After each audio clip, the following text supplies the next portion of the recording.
Oke, Halo. ya, dan bergabung juga. Selamat datang, selamat sore Mas Rizky Muhammad Rizky, psikolog yang sudah bergabung dengan kita untuk berbicara seputar ini ya, psikolog. Gimana sih dari sisi psikologis seputar kasus remaja ya bunuh ayah dan neneknya di Jakarta Selatan ini. Nah, ini Bang Rizky, ini kalau kita bicara kasus ini ya, yang ini kan sangat menyita perhatian masyarakat ya. Gimana sih Mas dari sisi psikologi, psikolog itu menjelaskan kenapa emosi remaja bisa sampai titik se ekstrim ini?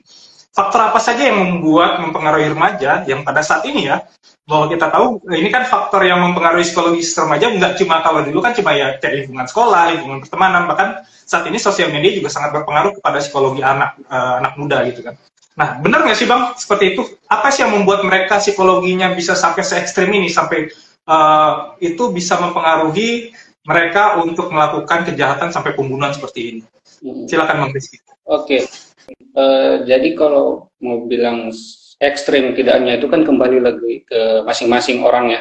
Jadi apalagi sekarang itu mungkin anak kita itu kan pasti punya manajemen stres masing-masing tiap individu, dan bagaimana kita dididik oleh lingkungan keluarga tentunya. Nah itu kalau ketika kita di stres kita sangat besar, apalagi di masa remaja itu memang emosi kita itu masih sangat belum stabil ya, dan kita harus belajar untuk mengelola stres yang kita lalui apalagi itu. Nah itu juga akan ketika manajemen stresnya kurang bagus, itu akan berdampak ke hal-hal yang tidak diinginkan, misalnya kekerasan atau bahkan melakukan pembulian dan lain sebagainya. Nah itu ada peran-peran dari lingkungan eksternal juga, apa yang kita baca, apa yang kita tonton, apa yang kita dapatkan di lingkungan, bahkan trauma akibat jadi korban dari kekerasan itu sendiri juga berpengaruh. Jadi bisa dibilang sebenarnya kalau yang mempengaruhi psikologi anak muda pada saat itu memang sekarang faktornya semakin banyak sekali Bang Rizky. Iya, betul. Apalagi sekarang kan kita di era internet serba terbuka ya. Jadi kadang kita itu banyak konten-konten yang mungkin negatif itu bisa ditiru tanpa kita sadari. Misalnya kayak game-game ataupun komik yang ada unsur-unsur kekerasan, itu akan menjadi metode belajar mereka untuk melakukan hal yang serupa. Nah itu yang harusnya kita sebagai orang tua juga harus tidak luput untuk melihat itu, mengawasi anak kita, apalagi remaja itu kan menurut psikologi itu kita juga punya yang tadi saya bilang stabil emosi itu masih belum sepenuhnya stabil dengan kita yang orang dewasa gitu. Ini sangat menarik nih Bang Rizky ya. Kita faktor sekarang ini faktor digital ya, dan media sosial itu kan sangat berpengaruh. Dan ini kan kita sebagai orang tua yang pada saat ini itu juga harus mengawasi anaknya lebih waspada lagi, istilahnya kan seperti itu. Ini kalau saat ini apa sih kalau dari sisi ilmu psikologinya sendiri, apa yang membuat remaja-remaja itu sekarang gampang banget melampiaskan emosi di media sosial atau bahkan ke orang lain? Nah itu apa saja tanda-tanda bahwa yang harus diperhatikan oleh orang tua bahwa emosi anak ini sudah tidak stabil dan harus diwaspadai? Oke.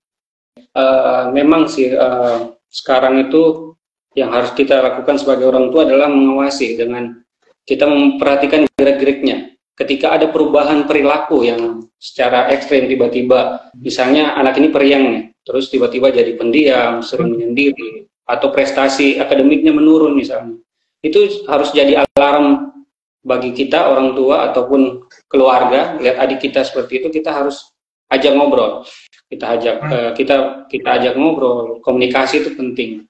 Nah, disinilah peran orang tua harus kita bilang pentingnya komunikasi terbuka antara anak dengan orang tua. Ketika dari masa kecil anak tidak terbiasa ngobrol sama kita, ketika makin dewasa dia bukan ngobrol sama sama orang tua lagi, tapi malah curhat ke temannya biasanya. Nah, ini yang kita sebagai orang tua itu ketika anak-anak masih di usia-usia dini, kita biasakan untuk ajak ngobrol secara terbuka, edukasi mana yang nggak boleh, mana yang boleh, kayak gitu sih.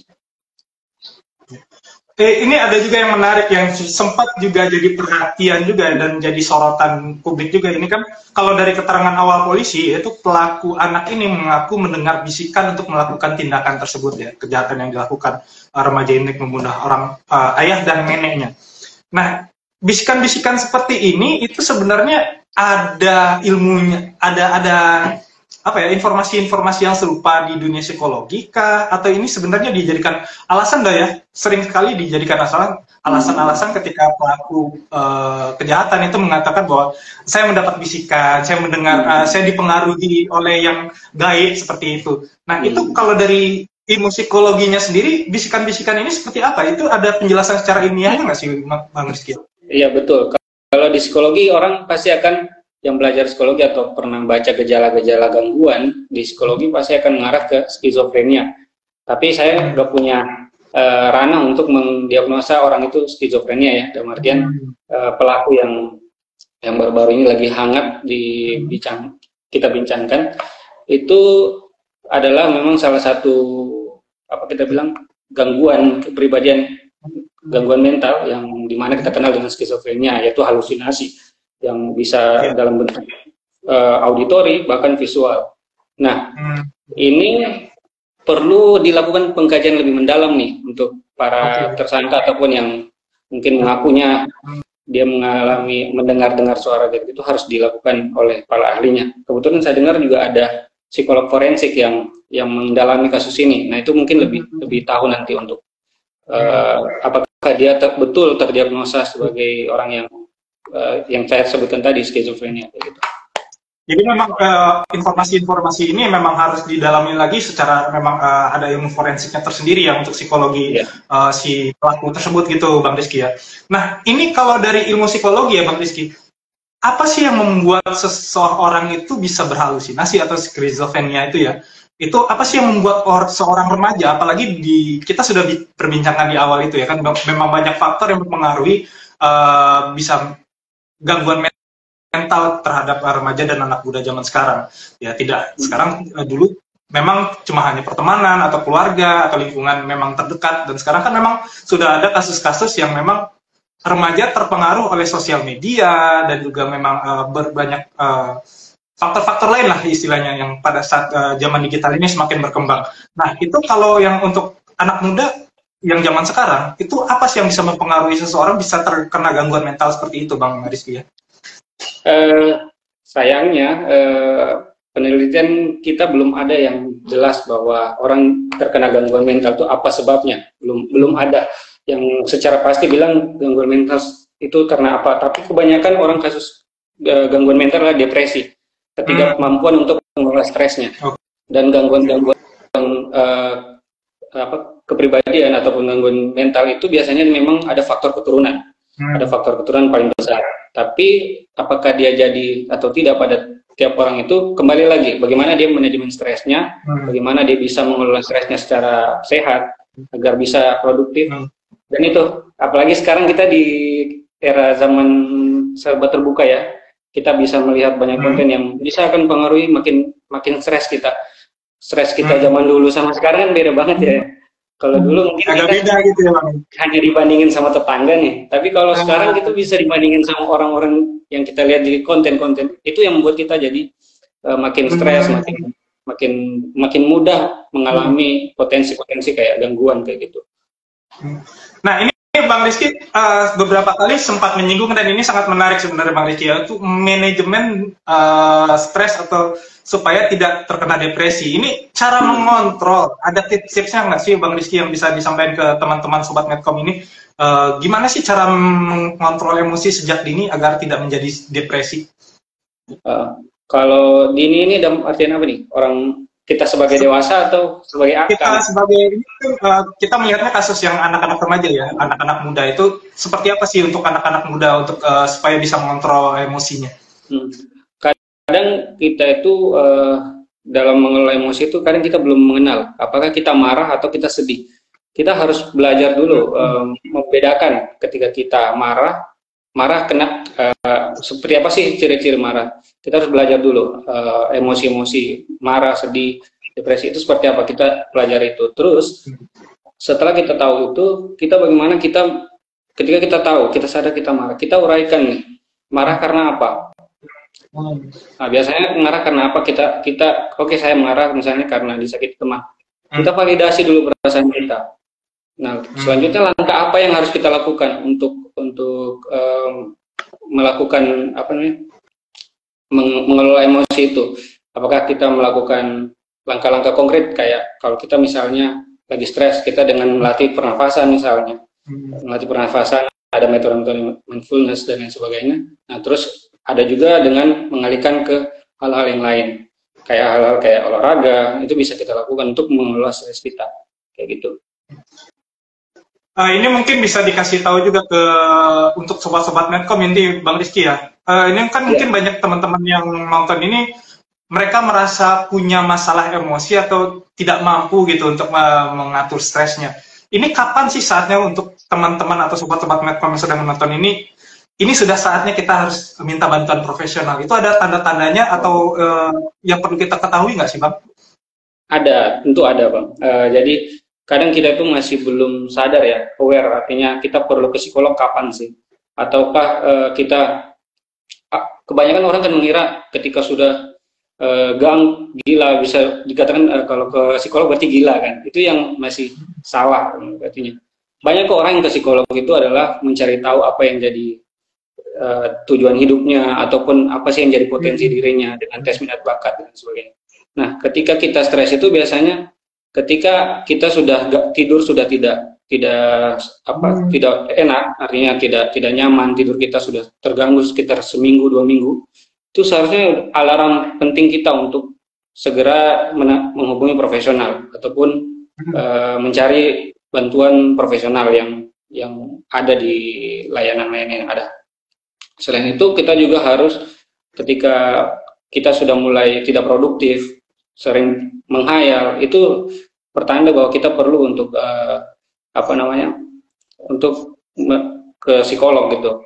Terus kita juga tidak punya, merasa rendah diri, merasa tidak punya teman, merasa kesepian secara emosional. Itu juga salah satu ciri-ciri. Bahkan ada yang parahnya itu lagi banyak dilakukan oleh anak-anak Gen Z adalah melakukan menyakiti diri atau self-harm. Itu seringkali mereka lakukan karena mereka tidak tahu meluapkan emosinya ke mana gitu. Mau cerita takut dijudge, mau ke psikolog takut dianggap gila, akhirnya mereka menyakiti diri. Menyakiti diri ini mencari kayak mencari kepuasan lah, pelampiasan kayak gitu. Mencari pelampiasan untuk ini justru self harm kalau anak-anak ini gitu. Itu lagi rentan banget. Itu kalau sudah ke situ itu harus segera dibawa. Kalau bisa melihat ada saudara kayak gitu langsung dibawa aja. Bang, ini kan kita tahu bahwa sebenarnya isu kesehatan mental, gangguan mental ini kan sebenarnya sudah sangat lama, cuman baru sekarang-sekarang ini kan, ya 10 tahun belakangan ini yang memang masyarakat itu mulai aware dengan permasalahan kesehatan mental ini. Nah, ini apa sih yang perlu kita lakukan untuk meningkatkan kesadaran masyarakat tentang pentingnya kesehatan mental remaja ini, Bang? Iya, ini juga tugas kita juga ya, saya dengan teman-teman sejawat psikolog, bahwa jangan malu untuk ke psikolog. Dan sekarang juga makin banyak psikolog juga, artinya kita itu sudah sekarang Indonesia kan bisa dikatakan berapa juta penduduk, sedangkan psikolog saja mungkin belum cukup lah untuk mewadahi itu semua. Pelayanan psikologi itu masih ada di kota-kota besar.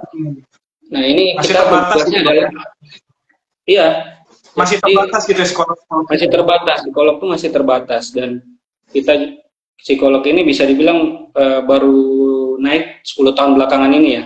Bahkan saya dulu waktu kuliah itu saya nggak tahu ada jurusan psikologi.